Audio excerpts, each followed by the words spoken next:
अहमदाबाद विमान दुर्घटनेमुळे संपूर्ण देश हादरून गेलेला आहे। प्रत्येकाला एक प्रकारचा धक्का बसलेला आहे की एवढं मोठं विमान आणि तेही काही सेकंदामध्येच क्रॅश झालं आणि जळून खाक झालं आणि त्यामध्ये बसलेले सर्व प्रवासी या आगीमध्ये या दुर्घटनेमध्ये मरण पावले आहेत। फक्त एकच जीवित जो प्रवासी आहे तो या ठिकाणी वाचलेला आहे आणि त्याबरोबरच एक अवयव आणखी बचावलेला आहे। आता ते कोणतं अवयव बचावलेलं आहे याबद्दलची माहिती आपल्या व्हिडिओमध्ये आपण घेणार आहोत। तर बघा, 12 जून 2025 रोजी गुजरातच्या अहमदाबाद विमानतळावरून लंडनसाठी उड्डाण केलेले एअर इंडियाचे AI-171 विमान टेक ऑफ नंतर काही मिनिटातच खाली कोसळले।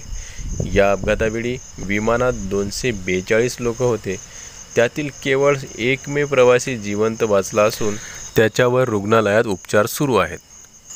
बघा, ही घटना एवढ्या लवकर घडलेली आहे, काही सेकंदामध्येच हे विमान कोसळलेलं आहे। आता बघा, यामध्ये पायलटला सुद्धा काहीही बचाव कार्य करण्याचा वेळ मिळालेला नाही आहे। अगदी काही सेकंदामध्येच हे जे विमान आहे ते अहमदाबादमध्ये कोसळलेलं आहे। आता याला आपण मानवीय भूल म्हणू किंवा मग तांत्रिक भूल म्हणू, हे आपण आता ब्लॅक बॉक्स मिळालेला आहे आणि त्यानंतर आता पूर्ण जे काय घडलेलं आहे, घटनाक्रम काय झालेला आहे, नेमकं कशामुळे जे हवाई जहाज आहे ते क्रॅश झालेलं आहे हे आता समजणार आहे। कारण की ब्लॅक बॉक्स अशी एक वस्तू असते आपल्या विमानांमध्ये की ते सर्व जे डेटा असतो आपल्या विमानाचा आणि कॉकपिटमधला, जे की पायलट यांचं संभाषण वगैरे असते, त्याचबरोबर विमानाचे जे तांत्रिक अडचणी असतात याबाबतची विशेष माहिती जी असते ते या ब्लॅक बॉक्समध्ये रेकॉर्ड झालेली असते आणि तो ब्लॅक बॉक्स आता आपल्याला सापडलेला आहे आणि आता यातून रहस्य उलगडणार आहे की नेमकं या विमानामध्ये नेमकं अशी काय गडबडी झाली होती। त्याचबरोबर जे पायलट्स होते कॉकपिटमध्ये त्यांचं संभाषण नेमकं त्यावेळेस काय झालं होतं, त्या 20-30 सेकंदामध्ये असं काय घडलं जेणेकरून हे जे विमान आहे हे एकदम भयानकरित्या इथं 650 फुटावरून खाली कोसळलेला आहे। सर्व काही उलगडा होणार आहे आणि त्याबाबतचे रिपोर्ट्स आता लवकरच येणार आहेत। बघा, हे जे विमान आहे ज्या BJ मेडिकल कॉलेजच्या हॉस्टेलमध्ये जे मेस होती त्या मेसच्या इमारतीवर जे कोसळलेलं आहे तिथे घटनेच्या वेळेस 100हून अधिक विद्यार्थी दुपारचे जेवण करत होते। या भयंकर अपघातात विमानातील पायलट, प्रवाशांसह हॉस्टेलमधीलही अनेक लोक मृत पावले आहेत। आतापर्यंत यातील मृतांची जो आकडा आहे तो 270 पर्यंत पोहोचलेला आहे।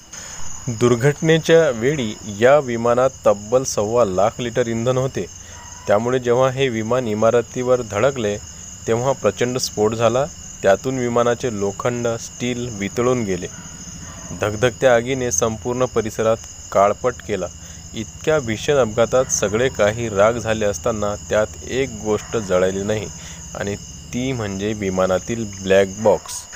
आता एक गोष्ट इथं तुम्हाला समजून घेण्यासारखी आहे की ब्लॅक बॉक्सचं जे मटेरियल असते, ब्लॅक बॉक्स ज्या मटेरियलनं बनते ते मटेरियल एवढं पॉवरफुल असते की ते मटेरियल आगीमध्ये 1200 ते 15 डिग्री सेल्सिअसमध्ये सुद्धा त्या वस्तूला काहीही होत नाही किंवा मग पाण्यामध्ये पडल्यावर पाण्याच्या दबावामुळे सुद्धा त्या वस्तूला काहीही होत नाही आणि इतरही जे काही त्यावर कुठल्याही परिणाम कोणत्याही परिस्थितीत होत नाही। म्हणजे ते एक प्रकारचं जे मटेरियल असते टायटॅनियममधून बनलेलं असते आणि त्यामुळेच ते एक पॉवरफुल यंत्र मानलं जाते। त्यामध्ये आगीमध्ये सुद्धा त्याला काहीही फरक पडू शकत नाही, कारण की ही जी आग पेट घेतला होता त्या आगीचं जे तापमान होतं ते तापमान 1000 सेल्सिअस पर्यंतच होतं आणि म्हणून या ब्लॅक बॉक्सला कोणतीही क्षती झालेली नाही आहे। मात्र या ब्लॅक बॉक्ससोबतच आणखी एक गोष्ट आहे की जी या आगीत जळाली नाही।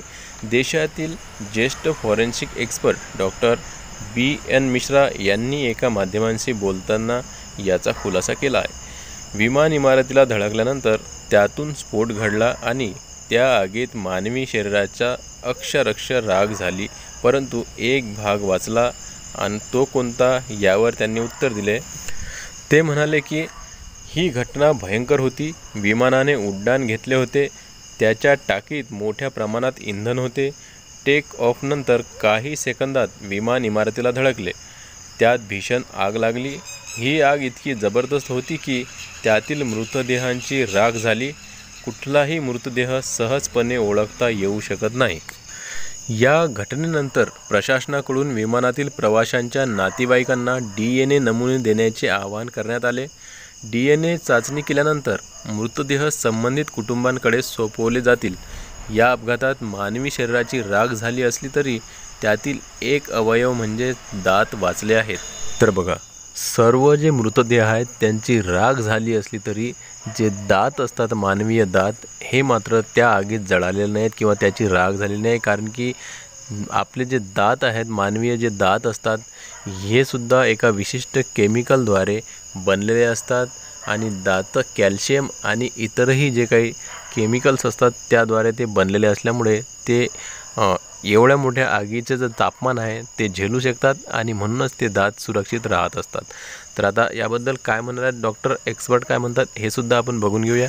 बघा, एक्सपर्ट सांगतात की मानवी दातात कॅल्शियम कार्बोनेट आणि फोरफाईटचा समावेश असतो. ते 1000 डिग्री तापमानातही जळत नाहीत आणि वितळतही नाहीत. या विमान अपघातातून जे तापमान निर्माण झाले ते 1000 पार केले नव्हते. त्यामुळे या दुर्घटनेत दात एकमेव अवयव आहे जो व्यवस्थित राहिला. आता या विमान दुर्घटनेतील मृतदेहांची ओळख त्यांच्या दातावरूनच पटवली जाणार आहे. कुटुंबाने दिलेल्या नमुन्यानंतर ते DNA मॅच होतील तेव्हा मृतदेह सोपवले जातील. त्यामुळे अहमदाबाद दुर्घटनेनंतर त्यांच्या नातेवाईकांना DNA चाचणीसाठी बोलवण्यात आले आहे. इथे हॉस्पिटल बाहेर मोठ्या प्रमाणात गर्दी आहे. अहमदाबाद BJ मेडिकल कॉलेजमध्ये आतापर्यंत 230हून अधिक DNA सॅम्पल घेण्यात आले आहेत. मृतदेहांची ओळख DNA चाचणीवरून करण्यात येणार आहे. या चाचणीच्या मदतीने पूर्वज, वंशज यांच्याबाबत अचूक माहिती मिळते. मानवी शरीरात अनेक सेल्स असतात. त्यात red blood cells, white blood cells, यात ब्लड सॅम्पल छोट्या छोट्या तुकड्यात तपासले जातात. तर बघा, एवढ्या मोठ्या अपघातातून फक्त एकच प्रवासी सुखरूप वाचलेला आहे.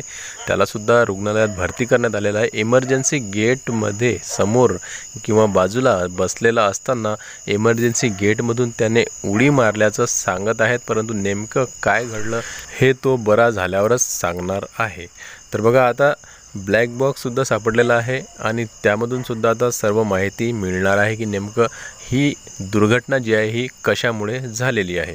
तर बघा, ब्लॅक बॉक्ससोबतच दात जे असतात, मानवीय दातसुद्धा सुखरूप मिळालेले आहेत आणि त्यावरूनच आता DNA जी जांच होणार आहे त्यावरूनच सर्वांचे आता DNA सॅम्पल घेणे चालू आहे आणि त्यावरूनच मृतदेहांची ओळख पटणार आहे. तर व्हिडिओ आवडल्यास टेक्निकल मराठाजी या चॅनलला नक्की सबस्क्राईब करा. मी देवानंद गव्हांदे आपली रजा घेतो. भेटूया पुन्हा नवीन एका व्हिडिओमध्ये. तोपर्यंत जय महाराष्ट्र.